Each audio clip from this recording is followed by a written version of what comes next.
सकाळी उठून टेरेसवर बघितलं तर काय, इथं 2 मांजरीची पिल्लं लपून बसली होती आणि ती एवढी भारी होती की बासच. तर नमस्कार मित्रांनो, स्वागत आहे प्लॅन केले आणि ब्लॉगमध्ये. आज सकाळी जरा जास्तच उशिरा उठलो कारण आज आपल्या शाळेला होती सुट्टी आणि उशिरा उठल्याचा दंड म्हणून आईनं लावले आपल्याला झाडू मारायचं काम. झाडू मारून झाल्यावर ठेवलं आपल्या आंघोळीला पाणी आणि घेतलं गरम पाणी आपल्याला प्यायला. नंतर आंघोळ करून झाल्यावर आलो तर टेरेसवर जरा विटॅमिन डी घ्यायला. विटॅमिन डी घेऊन घरात निघालो होतो. तेवढ्या जाता जाता बघितलं तरी 2 मांजरीची पिल्लं इथं लपून बसली होती आणि ती इतकी भारी होती की बासच. त्यांना बघून आलो होतो घरात देवपूजा करायला. देवपूजा करून कपडे घातली आणि आलो मी सिद्धिविनायकाच्या मंदिरामध्ये. आणि मंदिरात येण्यामागचं कारण म्हणजे आज होती एकादशी.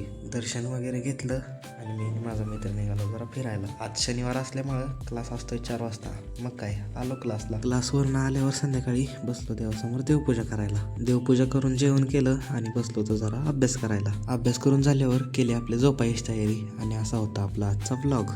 व्हिडिओ आवडला असेल तर लाईक करायला विसरू नका. भेटूया प्लॅन केले का नाही ब्लॉगमध्ये. तोपर्यंत रामकृष्ण.